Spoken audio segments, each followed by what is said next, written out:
Welcome to the podcast, and this is episode 2. And today we have Christoph, a friend of mine. So, hi, Christoph, how are you doing today? Pretty good. It's good to see you. In a while. Yeah, absolutely. Just let us just start from starting. I want people to know who you are. So, what do you do by profession? My name is Christoph. I am a filmmaker and musician. I got into that.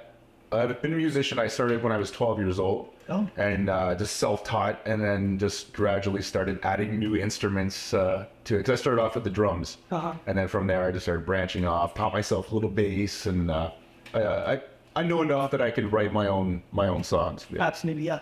I've actually heard some of your music before because I know you remember that every single time I make a short film, I bother you asking, can I just use some of your music? And then you say that I have already made a bunch of music and you can take some of them. Yeah. And then I've gone through your music, and all of them are dark. They're all dark, all strong, and then most of them are like, I think 99% of your music is into horror genre. Yes. So were you always fascinated about this genre? Yeah, it was weird. Even like from a young age, like the first time I ever saw a horror movie, I think I was maybe 10 years old. And yeah, my aunt and uncle showed me this horror movie called Hell Night. Mm-hmm. And before that, I'd never seen anything like that. It was before just like Disney movies and all that kind of stuff. And then the first time I saw it, I was like, wow, I couldn't believe there's actually movies like this. And then from there, it just spawned this like fire inside that I wanted to get involved in the horror genre. So I think the work that you have done before, they're also like a little bit of dark or a little bit of suspense in the horror genre. Yes. So even when you first wanted to do filming or get into filmmaking, do you only wanted to do, like, did you get into the filmmaking just because so that you can show your version of what horror could be? I like I said, I had this interest in horror, and when I started getting into filmmaking, that genre just made sense to me. That's what I wanted to create. I never thought that I would create something new and something unheard of before. I just wanted to turn my stories into films. Oh, that's amazing. Yeah. So what, like, were you a filmmaker like since a very young age, or did you try other professions and then came into this? No, yeah. So I worked in a bunch of different jobs. It was all pretty dark stuff too. So I worked at a hospital where I, took bodies down to the morgue and that sort of thing. And from there, I ended up working in the funeral business. Just working in funerals as a funeral directing assistant. Mm-hmm. And part of those job duties are, just driving around the city and picking up dead bodies all day. And actually that job was good because it started giving me time to write down some ideas and stuff, because there is a lot of downtime. And so it was when I was working in the funeral with the funeral homes that I knew I wanted to get into filmmaking, but I knew nothing about it. Absolutely nothing. I knew I wanted to do it, and you use a camera to do it. That's it. So I started watching like YouTube tutorials on how to edit and camera angles and how to structure your story and that sort of thing. Mm. So it was when I had stopped working at the funeral home, and I'm like, I'm gonna do this. I'm gonna just take my strips and get a crew together and just start filming. And that's how I got started. And it was late. I was like, I was probably 35 when I started. Wow. Yeah. Okay. So you said you were working in funeral homes and in pretty much of the death related stuff. Mm-hmm. So how is your relationship with the idea of death, and do you also get scared when you think about the concept of death, or was it different because you've seen a lot of that?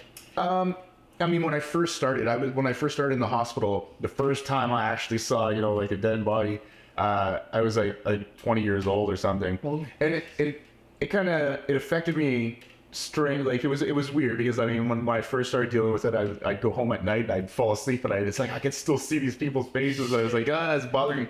But after a while, you become numb to it, and then it just doesn't bother me at all. Yeah.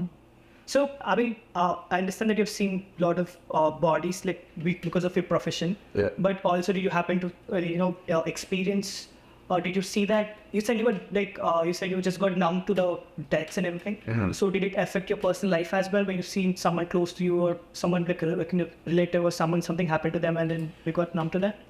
No, I mean, it still affects you.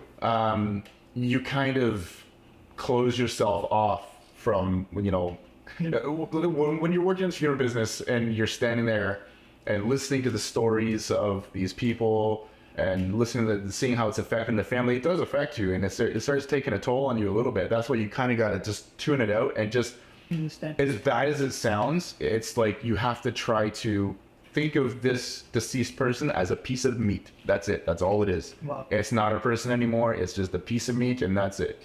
And I started like getting that mindset, and it kind of helped. So that's awesome. That's awesome. I think if you see the current, like in the current films that they're making in terms of horror genre, I don't think there are many great films to look up to. I mean, there are some amazing films. I've loved Conjuring all the way. I loved how dark it is. And I've seen a couple of other films also in that genre to that depth where it could actually scare you. Yeah. But at the same time, most of the films that are being made today in terms of horror genre are just stupid. I mean, I'm sorry to say, there is nothing really scary about it. They're just making fun in everything. Yeah. I don't know the name, but I've recently seen a film. It's about a black family moving into a neighborhood. Like, I forgot dude's name, but then he's the one who plays the new Captain America in Marvel. Anthony. Okay. So he recently made a film where he goes into a house where they find a ghost, and then they start make fun with it. They start using it for their business promotions and all this stuff. So. Oh wow. I didn't know that one. I understand that it's they're kind of trying to show this dark comedy kind of stuff. At the same time, when you promote a film as a horror film, you expect some kind of stuff. You expect a jump scare or something creeping out and stuff like that. And I've always been in love with that kind of stuff. Whenever I am scared of watching horror films, at the same time, I watch it for that experience. I want that chills. I want that jump scares. And I think that's what makes horror one special genre amongst all other, because you see a film which is made on, patriarchy, or you see a film which is made on love or drama or anything, the effect that only lasts for a very short while. There are very few films that will make you take you that feeling for a very long time. And I think horror does a very good job in that genre. Horror, whenever you see a good horror genre film, it stays with you for a very long time if they make it right. I still remember my first proper horror film. As a kid, I was just like you. I think my parents don't allow me to watch any of the horror films. But once when I first started watching the first film that I saw, it's called Chandramukhi. It's based on this a dancer who's dead. Like a king kills the dancer and then she comes back as a ghost. Okay. So there were a lot of rumors about that film even before I watched the film. So that built up the kind of horror even before I started watching it. So when I watched it, it was really scary. We can just watch it anytime. It doesn't matter. But still, that feeling that it gave that moment, it stayed with me for a really long time. Yeah. So as a filmmaker, how do you, do you think that it's important to create that feeling, that lasts in the audience for a really long time? I mean, I wish that I could make something that would, resonate with somebody on that level for sure. But I mean, people find different things scary for different reasons. Exactly. And I see this a lot of times if you read comments on horror films. Oh, that's not even scary. This isn't even scary. Yeah. But horror is subjective. Exactly. One person might like, for me, I find doll stuff creepy for some reason. You know what I mean? Yeah, but one person is like, this is a doll, Other people are afraid of ghosts. Yeah. And you know what I mean? I love a good ghost story. Not that I necessarily believe in it, but it's fun to believe. Absolutely. But other things like possessions, that sort of thing, that for me, I don't really. I don't find that scary. But other people, they're terrified by it. Yeah. So really, it's a. I am one of them who is absolutely terrified by possession stuff. Yeah. I love a movie which has a lot of possession this dark stuff. Yeah. And but I'm not scared of clowns. I believe most of the people in North America, they're scared of clowns, and that's how we got it. Oh yeah. I watched the film and I was actually not scared. And then I've seen people saying great things about it, and that's when the what you said just makes sense. It's horror is subjective. Yes. You cannot make everyone scared out of one film or one concept. It just takes different concepts for different people to get scared. Definitely. So as we were talking, just when I told you about the podcast, you told that you're working on this new stuff. So is it a show? Is it a film? Yeah. So I created my own sitcom. Because another thing I love is comedy. I love dark stuff with comedy. So this sitcom is not horror at all. Like it's funny. So what I've done is, when I started working at the funeral home, for some reason, my very first day, I got home and I just started journaling out what I saw, things I felt, how people were acting at the funeral, that sort of thing. And then every day, it became a habit. I just came home and that was just my thing. I get home from work, I just journal out everything that I saw. And then one day I was going through my computer files. And I'm like, oh yeah, I've got all this stuff. So I was like just scrolling, reading. I'm like, I got so much material here. I'm like, if I change this just a little bit for like comedic value, this could be hilarious. Yeah. So then I put like, Bristol board on my wall and I'm like, okay, so this character is from here to here. This is what I want. And I started like mapping the whole thing out and then just started writing the script. And then I just came up with this script and then I wanted to make it. And then I was working on another film at the time and two of the guys, that just fantastic actors, as Peter Nash Garris and Christian Dalton and Natalie Vidal was our, I think that's how you pronounce your last name. Sorry, Natalie. But I was looking at them. I'm like, I want to work with these guys again. So I'm like, hey guys, listen. So I got this other idea, and I kind of pitched it to them, and they're like, yes, this is awesome. And then from there, it just snowballed. I just started preparing it, and then we just wrapped last month, and then the episode got released today. Yeah. That's awesome. That's awesome. I will definitely put down the link below so that people who are watching this podcast can also go look it up. And also like how hard. I mean, I've done a couple of short films here, but I'm mostly a one-man person. That I usually does this writing, I do the directing, I do the camera also for the most of the times. Yeah. I think it's because I have a trust issues. Like I can't. I know what you mean, man. I know exactly what you mean. I mean, it's like your own baby when you're writing music. It's like your own baby. It's hard to trust other people. Exactly. And so I think initially when I started filming in Toronto, I did a lot of stuff back home. And then I did theater back home. So it was a different set for me. Acting is very, very different. And I see acting as a different thing. Yeah. And then directing as a different thing. But when I first came here, I thought it was very easy here. Because you have Facebook groups, you can just meet up a bunch of people, pitch them your ideas, and then collab, and then make an amazing film out of it. Which was not the concept from when I was in India, it was different. In India, I mean, most of the indie filmmakers so like me, what we usually do is we just find, okay, this guy is looking pretty. This girl is looking pretty. Fine, let's bring them in. And then let's give them some dialogues. And then over the point of time, they get better. And then we tend to make films out of that. So that's how it is. But here, we have a lot of film people who are been to film school and they were interested just, act to act without even getting paid, just so that they can get experience. Because, they had this love towards filmmaking. So how was your experience through, grabbing people or making films? Was it easy or was it hard? Well, I mean, when I put out a casting call, there was one character in particular that I recall. I put a casting call out for a character named Brooke, and within the first 45 minutes, it was like 126 responses or something. Wow. Yeah. But I mean, once you start weeding through all those people, like you get so many people that are like, oh yeah, I'm interested. Yeah. I'm like, okay, great. This is what I need. I want you to send the self-tape. You never hear back. Yeah. That's it. And other people do send, self-tapes back. I'm like, okay, great. I'll set up a Zoom meeting next just to make sure that, you're not crazy and all that sort of thing.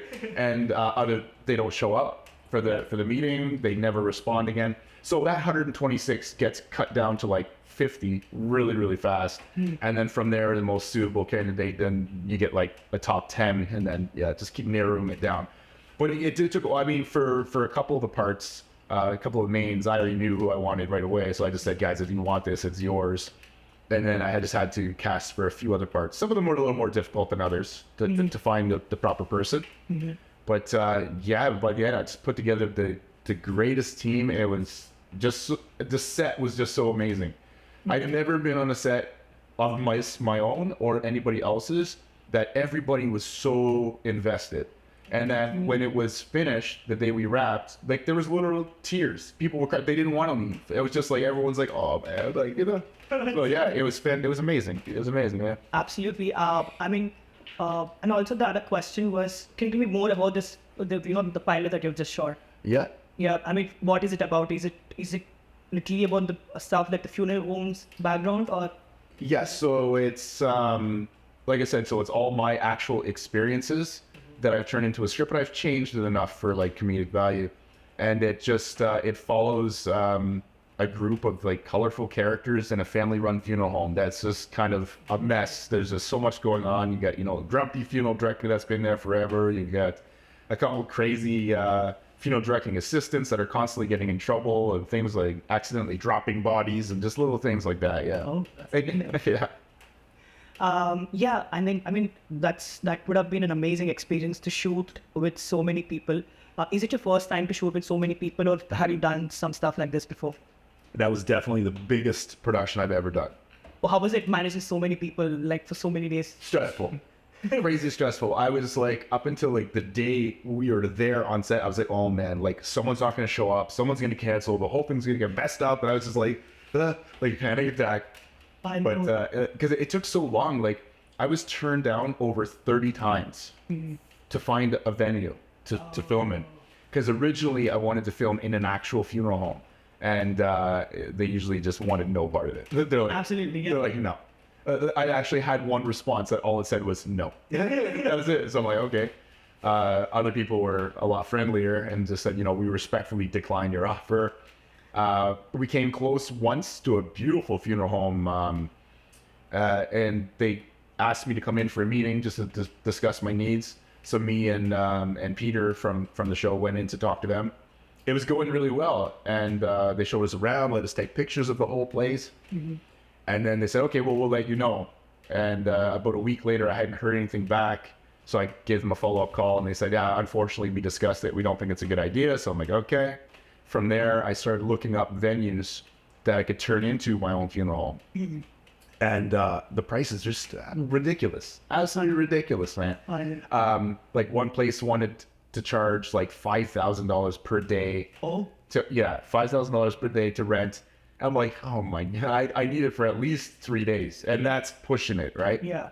Another place wanted to charge, I think it was $2,500 for one room to rent.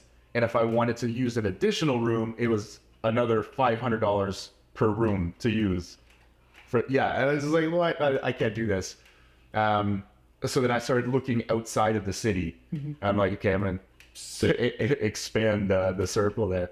And I found an incredible place in Eudora, Ontario, called Eudora Community Hall. Mm-hmm. So I called, I called them, and that really, really nice lady named Helen, she's like, oh yeah, you can rent the place for sure. I'm like, oh, this is fantastic. I said, we just need a place to film. She goes, well, what room do you need? I'm like, I need access to the whole building. Oh. And she's like, oh, that's going to increase the cost drastically. And I'm like, that's the part I'm afraid of. She's like, okay, well, if you want the whole place, it's going to be like, $550 a day. I'm like, are you kidding me? I'm like, oh man, some place is trying to charge me $5,000. So, they were amazing. So I said, I'm going to need it for 3 days. So she said, okay, well, let me know what time on the Friday you guys want to come. I'll give you the key. You guys just come and go as you please. And you stay here all night and film if you need to. I'm like, oh my God, you guys are amazing. So fantastic place, Eudora Community Hall, and Helen was just amazing with us. That's beautiful. I mean, even I was working on this script currently, and then I've started pulling the team for that. And then we're also looking for places. We need an office setup. It's a science fiction film that I'm working on. And then I've also been looking at the places in Toronto, and it's really expensive. So I totally understand you said it's expensive. So, when it comes about expenses, are you producing this by yourself, or yes. You're producing it by yourself? Oh yeah, yeah. So, are you planning to make this entire sitcom by yourself, or are you planning to make a pilot and then sell the idea to? I mean, right now, I just made the pilot. I do plan on making more episodes and just keep going with it like this, but still try to pitch it as well. Yeah. Because it'd be fantastic if it got picked up and we actually had a budget, right? That'd be good. Yeah. So this is my pilot right now is more of a proof of concept. Mm-hmm. So just like, look what I can do with no budget. If I actually had a budget, wow, this could be great. Amazing. Yeah, absolutely. I really wish you all the luck for this. Thanks.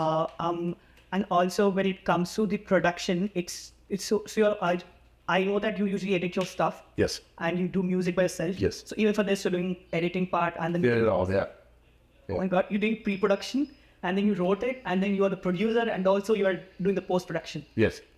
Oh my God. And no props and like. Yeah, I mean, amazing at building props. I've seen your prop work before. I've seen you making heart. Oh yeah. I've seen you making heart and at lungs and all this stuff. I used to see your That's lots of stuff, yeah. Yeah, oh my God, that is amazing. Yeah. And I think that comes in handy because you're already passionate about making these props and everything, and also good at music and also in post-production and pre-production. And when you're doing your own film, all the other skills also comes in handy. Yeah. And also on this topic, do you think it's important for a director or a writer like you and I, should we also learn the other skills? I think it's a great idea for sure. The more knowledge you have, the easier it makes. And the more knowledge you have, you can communicate a lot easier with the rest of the crew what you want. Right? Absolutely.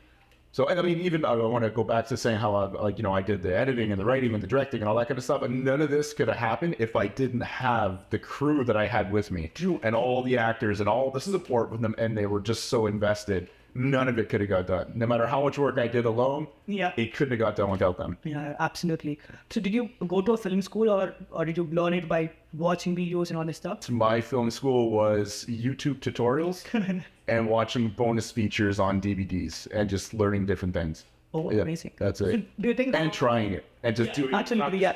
Practice, yeah. So like, you think it's, I know that I know a lot of people who have been to film schools. So do you think that does it add any value when you go to film school to learn all this stuff, or do you think it's better to learn it in person, like going to sex and helping other people? I mean, I think both are very valuable. Me personally, I wouldn't spend the money on the film school. I would rather take that money and put it into a project and make little films to learn. Absolutely. Before you spend that much money on a big project, do little things. I mean, when I started learning editing, man, I would film myself making a cup of coffee and, just putting cream and stirring it and edit it all together. The cut-ins of taking a mug out. Like, that's how I learned how to do editing, and just kept getting bigger and bigger and bigger. And then, then I was like running myself over with a car and blood splatter, guts exploding, all that kind of stuff from editing. Yeah, so it snowballs. You just got to practice and you can get at anything if you put the time in. Absolutely. I mean, so it's same for me. Even I started editing because when I first started, I had a friend who could edit my stuff. And then later we all got busy with our own lives. And then I thought I just can't make a project and just leave it like that. And that's when I started editing myself. And then I understood editing is the one part I hate in filmmaking. I love filmmaking. Oh, really? One way bottom your heart, but editing is the one thing that I hate. Oh, man. It was so frustrating. And also the team that I used to work with back from India, they were so specific about how they looked on screen. So they were like, so we used to show a bunch of shots like for every single scene. And then I edited because I also write the story and direct it. I know what is good for my film. Good. But they always used to have a different idea of how they should look. And like, this angle is not good. I don't go from the left. You have to put the angle that's right. It was like, no, but that doesn't go. So like, I don't care. So I remember, I think the one short film that I made, which was around 10 to 12 minutes.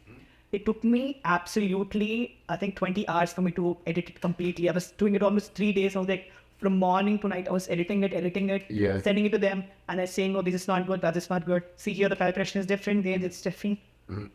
It was crazy. I hated I questioned my interest in filmmaking during that 3 days. Oh, yeah. Do you have any part of filmmaking that you hate? And like you have to do it? You're okay to do it, but you don't like it that much as you do the rest. No, I like everything. Yeah, there's for different reasons. Like, I mean, I love the writing process. I love getting my ideas out. I love the filming process and seeing your idea, come to life. Absolutely. And just hanging out with everybody on set. But then I also love the editing. Like, because I love my alone time, right? So I just lock myself in my office and I just sit there for hours and just editing, doing different things. Yeah, so I like it all. Yeah, that's amazing. So tell me about the crew that you work with. Like, who was the easiest to work with, and who was the hard to work with? Everybody was easy. I have never been on a set where just everybody, like from the first day, it was almost like everybody was best friends and they'd known each other forever. And half of them just met for the first time that day. And And it is still today. But like we all still talk almost every single day since we started filming. Yeah, because we had a group chat and we all just constantly we meet up for dinner and just they all came over last night because we did kind of like a release party just so everyone watched the episode before it got released today. Yeah. And just everyone just had such a good time hanging out, and so there was no attitudes, there was nothing, no animosity against anybody. Just everybody was just so happy to be there, and it was it was the greatest. It was great. It'll be harder for me to top. So where are you using it? Are you using your YouTube channel or? Yeah, so I just created a YouTube channel, Working Stiffs TV. Right now, it just got started, so there's not a whole lot going on there. But the trailer's there, and then the episode that I uploaded this morning, just right before I came here. Oh, that's amazing. Well, thank you so much for pulling some time in just when I called, and even though you had a lot of things to do, you still made time to come and make this thing. Oh yeah, it's always good to hang out with you, man. Yeah, and I really wish we get to work someday. Yeah, for sure. Yeah, it was great. I think we should do this some other time. Yeah. And talking about some other topic. Okay. So it was great. Thank you so much for coming. Thanks very much, man. Yeah. Good.